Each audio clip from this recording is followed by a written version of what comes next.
Guys, and today on today's video we are going to be rebuilding this carburetor. We're going to be showing you how to fully take it apart, clean it, and reinstall it with a brand new kit. Now the kit we are using came off eBay for I think $14, so I got a link in the description if you want the same kit. And let's get this video started. Okay guys, the first thing you want to do is pretty much take your float bolts. You can go ahead and disassemble in here with your jets and stuff. Craig done got them loose. Make sure you always keep a vice grip handy. Yeah, and always be sure to keep up with your bolts. You know I got a magnetic bolt, don't you? Yeah. Well, I guess that weedy the string holder work out good. Okay, once you get that, you can go ahead and disassemble all this in here. Just remove this guy, and take a one way and take out your jets, just like Craig is about to do.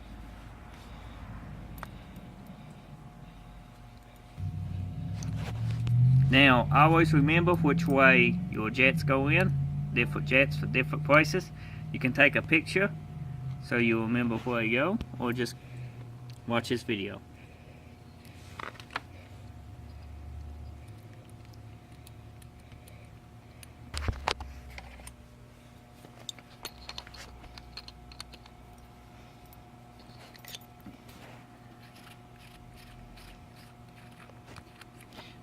You will take your pair of pliers and just pull up on this seat. It is in there kind of tight. Clay might need new pliers. He is using the cheap ones. Take your pliers and just pull up on your seat. It will come out. Here's your O-wing. O-wing, I don't know if you can see it. Right here. Let me see if I can get this to focus. Well, it's trying to focus.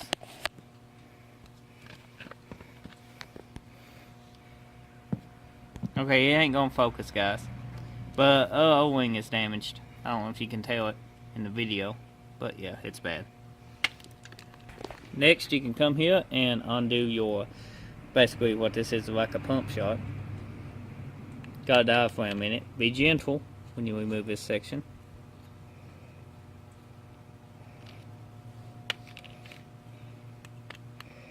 And try not to damage your gasket, because the rebuild kit does not come with a new one of these.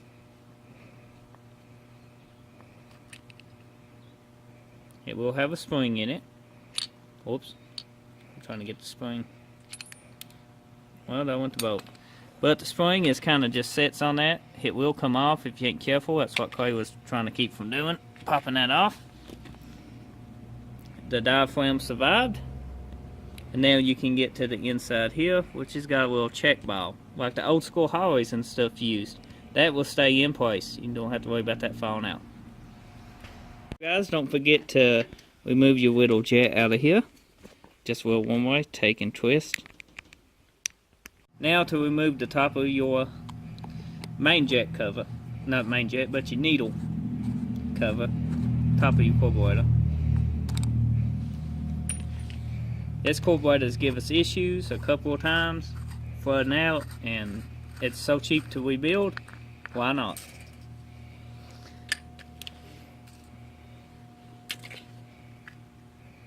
That will just come off, and is your new needle and seat. Now here's the inside of your carburetor.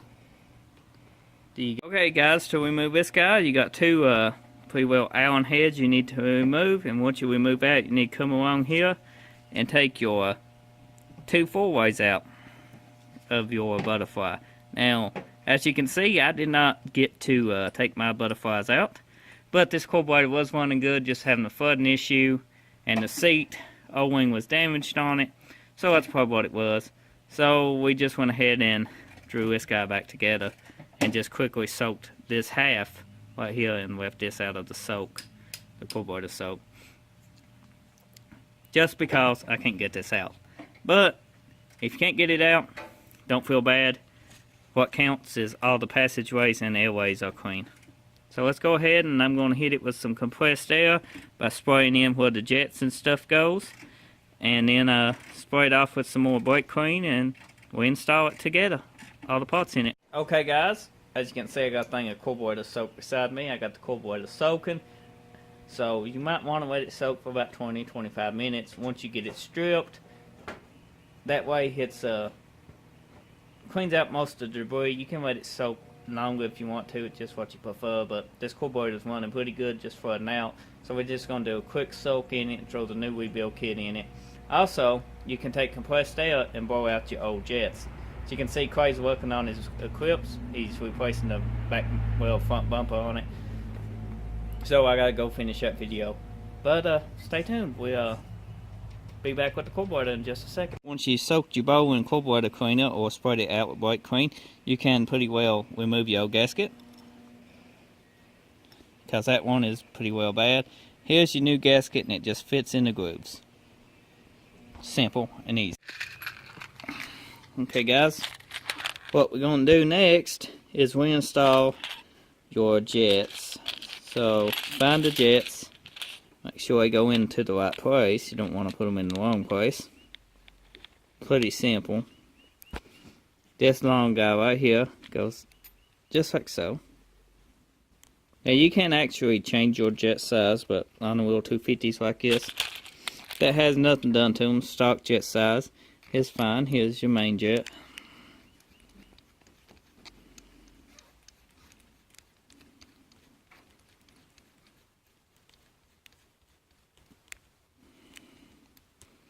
Okay, I got some more ways. So let me go ahead and tighten these two down, then we get to the others. Okay guys, once you get that, you can go ahead and take your main top jet, which is this guy right here.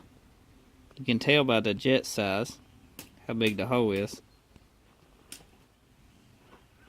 Pretty big. That is your main. Just screw it in right here.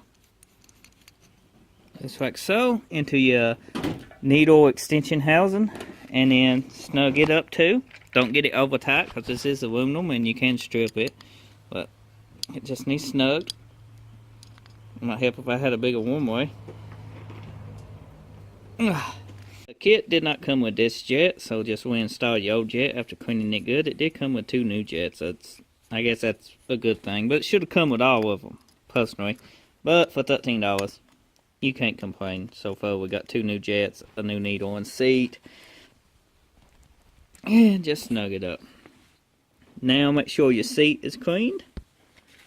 And lube it up with some Dawn dish liquid, your new seat. Right here, the O-ring. Or with some assembly lube. So it goes down in there nice and easy and you don't clip it. Yeah. Once you get that, you can lube it up and it just mashes down in place. Now you have got this part finished up. You can come around here and reinstall this guy before we get ahead of ourselves. This is actually after we done assembly the carburetor. Remember how I said always check your parts before you install it? I forgot this. That goes here. Oh yeah, under the seat. This little guy does. I kind of forgot to put that in though. You guys watching probably said he forgot that, but we are fixing that problem right now.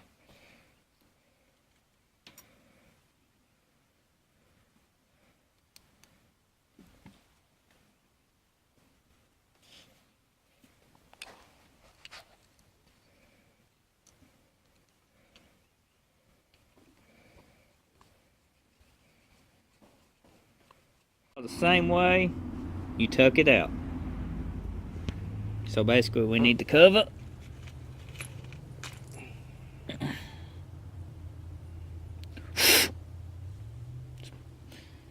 and the little spring clamps on like so, and then we install it on your piece on top of the carburetor. Change your needle, it pulls straight out. Get your pair of needle noses just like Clay showed you, and here's your little spring, and you got a new O-ring in the kit, so you can replace your O-ring. Lube it up before you install it. And you also got a new spring. Yeah, you got a new spring too in the kit. Now here's your old needle. You want to replace this because they do wear down and can cause issues. Now you do got sometimes on these needles a little adjustment. Just on these stock ones, if you ain't modified the engine or nothing, just put it exactly in the same spot that the old one come out on. It's got a little clip on it. Okay guys, what you want to do is take your new needle with your new seat right here, my camera ever focus, and install it back the way it was removed. Just this little guy flips on it. I can't do it one-handed, but I go ahead and do it, and then you can check your throat height. You want to make sure you can blow to the carburetor and set them, but you want to make sure they kind of go off about level. Let's see, it'll be the carburetor will be setting sort of like this on the car, so you want to make sure they shut off kind of level if you're doing it by eye. Or you can do it with a measure tool. I think it's 30 mil. I don't know.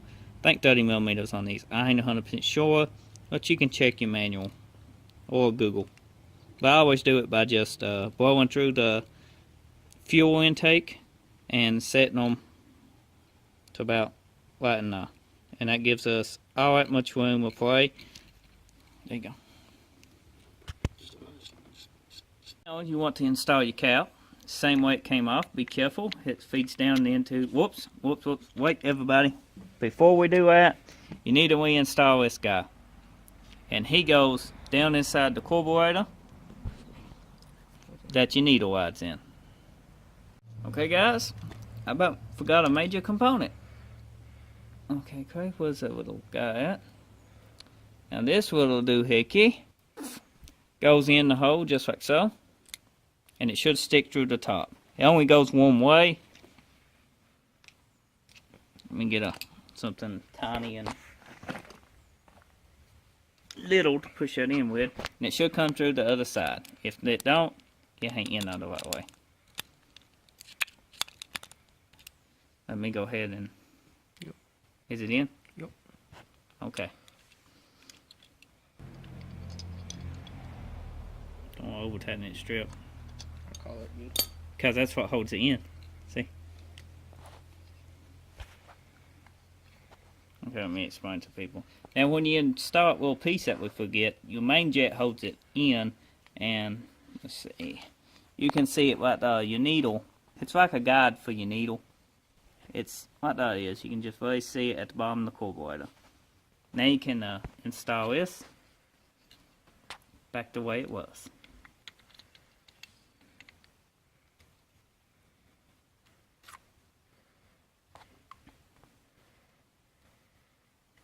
And then we install your cap. And don't forget your gigantic ass spring that goes in the top of it. Like, ta-da! Guys, if you got your float set and everything, gasket set, and you can reassemble your float bowls, as you can see Clay is doing right now. As you can see, Clay has got the float bowls reassembled now. You can double check your parts, make sure you did everything right, everything's in adjustment. And your carburetor should be brand new, especially if you soaked it or blew it out with air, all the little holes, to make sure it clean the deposits. But I think this carburetor had a bad seat. It had the O-ring cut on it, as you can see. It should be fine now, shouldn't it, Clay? Should be.